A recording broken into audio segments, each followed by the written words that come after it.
Muchas gracias. Antes que nada quiero disculparme por haber llegado tarde. No solamente no había terminado la plenaria, sino que justo saliendo pues tuve que hacer una intervención debido a toda una serie de ataques que he venido recibiendo en las redes sociales y que se hicieron muchísimo más o exponencialmente más fuertes cuando uno de los senadores, el senador Jonathan Pulido, decidió pues obviamente retuitearlo, y al haber hecho yo mi intervención pues por supuesto tenía yo que responder y me disculparán, realmente esa fue la razón, pero eso me permite empezar también esta intervención porque seguramente son muchos de los cambios que requiere nuestra sociedad, y parte de esos cambios están en poder construir un país seguro y un país equitativo para las mujeres, pero obviamente también en relación con las grandes desigualdades que persisten en nuestro país. Definitivamente, y antes de entrar en la reforma, existe un desgaste acumulado de décadas de la gente en relación con su día a día.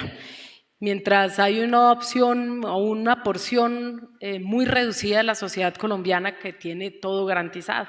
Y pues desde allí yo quisiera partir, y lo hago también desde mi posición de mujer, aunque no quiero convertir esta intervención en una discusión alrededor de la inequidad de género. Pero lo cierto es que las grandes mayorías no solamente viven en medio del desespero, de la violencia que se vive en sus territorios, de la angustia todos los días por no poder acceder a un empleo digno, o el desespero de pasar meses y meses esperando una cita o la autorización, o finalmente que se pueda dar una intervención quirúrgica, o de poder acceder a un tratamiento. Y eso es una realidad innegable que creo si nos vamos a la calle y hablamos con la gente, pues nos damos cuenta de que esa es una realidad.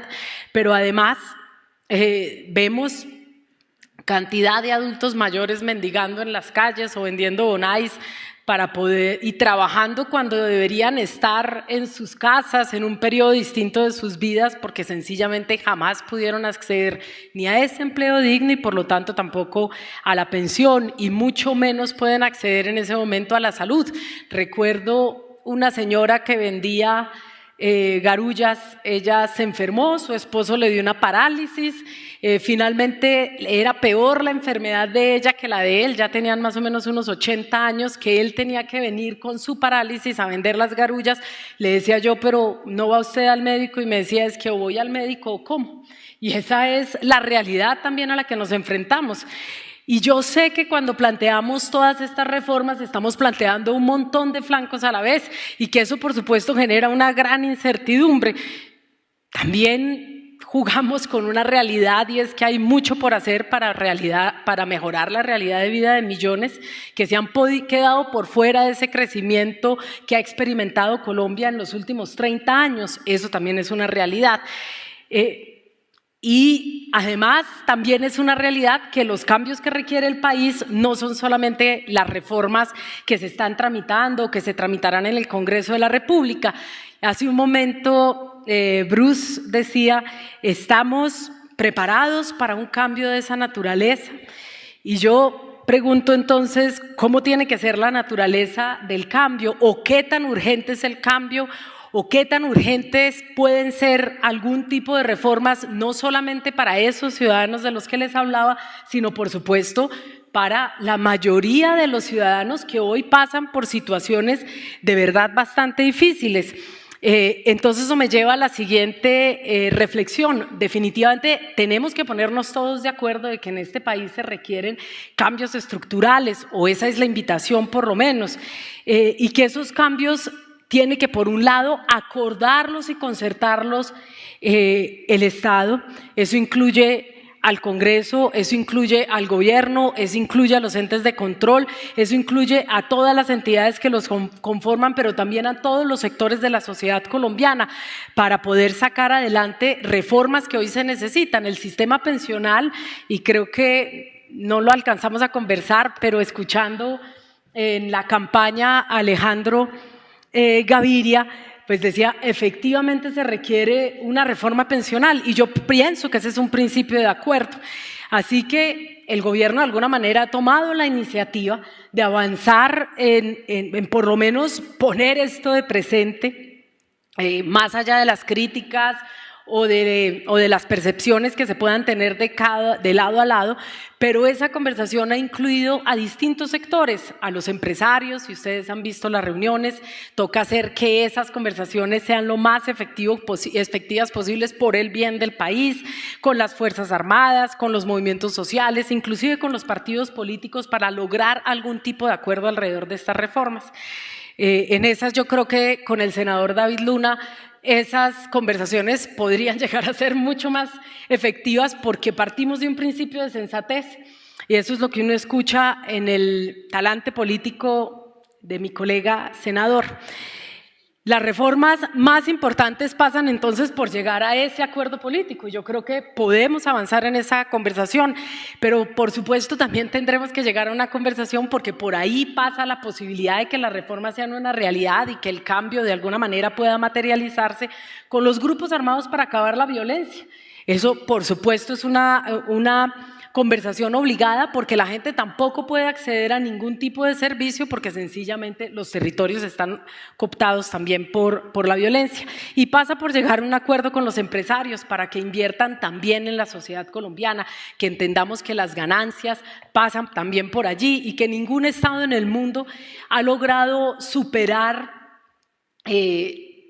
o ha logrado desarrollarse si solamente lo hacen desde una sola perspectiva y no invierten nada en lo social. Los estados avanzan y los países progresan cuando hay una inversión social, cuando de alguna manera se construye algún estado de bienestar.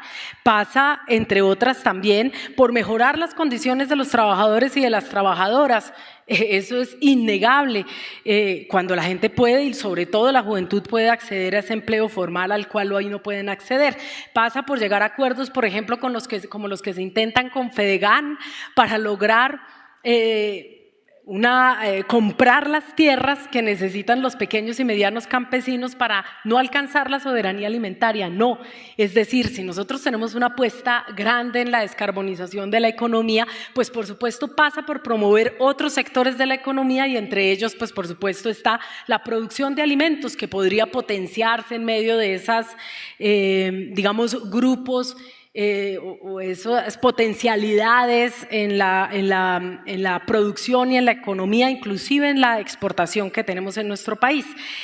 Ahora, entonces, podríamos, con este panorama, y me disculpan, pasar a esas reformas que son profundas, que son legislativas algunas, pero que no son solamente legislativas. Y entonces a mí me llama un poco la atención que mientras algunos sectores de la comunidad internacional felicitan, inclusive respaldan aspectos muy importantes de las reformas, el Fondo Monetario Internacional, la OCDE, el Banco Mundial, la OIT, la OIM, inclusive, no sé si ustedes vieron, creo que sí, el mensaje que lanzó antes de ayer, si no estoy mal, la Embajada de los Estados Unidos dando un espaldarazo muy importante a la reforma laboral.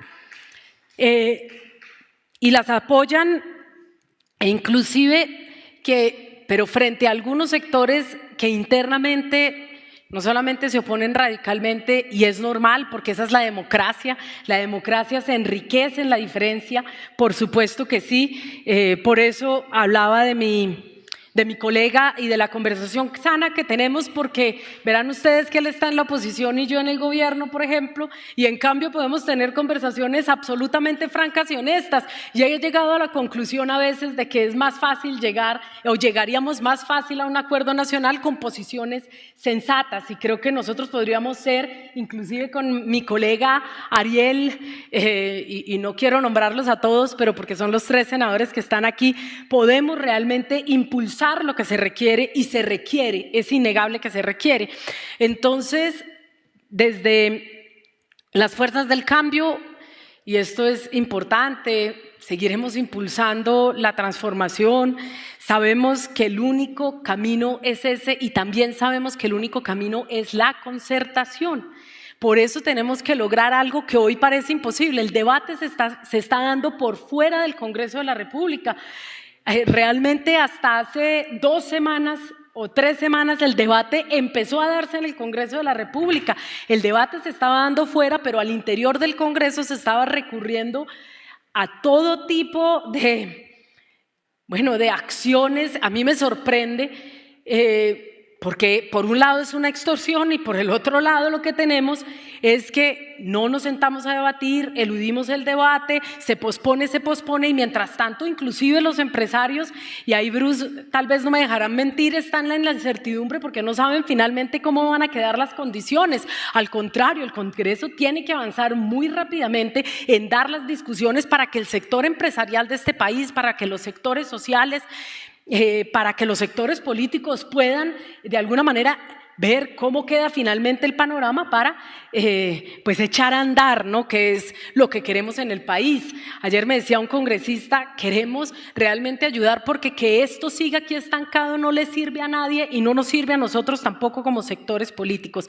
En ese sentido, las principales reformas en mi criterio son la paz total, por supuesto la reforma pensional, que podemos coincidir con algunos, creo que es la más urgente. Dicen algunos que es sobre la que hay mayor consenso y empiezo a asustarme un poco en el Congreso, porque si esa es sobre la que hay más consenso, pues imaginarán ustedes lo que puede suceder en el Senado. La reforma a la educación, que hoy avanzó sustancialmente, la reforma a la salud, la reforma laboral, hoy se aprobaron 15 artículos, y el desarrollo de la economía popular, porque definitivamente tenemos que pensar en la gente. Y solo para terminar, si tengo un minuto, no sé si me paso demasiado en el tiempo, ¿sí? Ya que hablamos del sistema de salud, pues yo creo que hay unas pinceladas que podemos enunciar. Los ingresos del régimen contributivo son hoy menores que el gasto del mismo sistema, y eso me parece profundamente preocupante. Si vamos un poco más allá, la cobertura del sistema de salud, por supuesto que es amplia, es del 99%, pero la mitad están en el régimen subsidiado y hoy el aporte estatal es más alto que las cotizaciones y eso por supuesto nos tiene que poner a reflexionar. El sistema es estructuralmente desigual. La redistribución realmente es inequitativa y depende de la gestión de las EPS y las personas del régimen subsidiado tienen mayores dificultades para poder acceder. Eso también es una realidad y lo enunciaba hace un momento cuando les hablaba de esas filas enormes para poder acceder a cualquier servicio. No hace falta es decir, más allá de visitar un hospital, no el Hospital Santa Fe, seguramente cualquier otro de los hospitales de nuestro país. El sistema de intermediación está en permanente crisis. 129 de las 157 EPS han quebrado. Eso nos tiene que decir alguna cosa.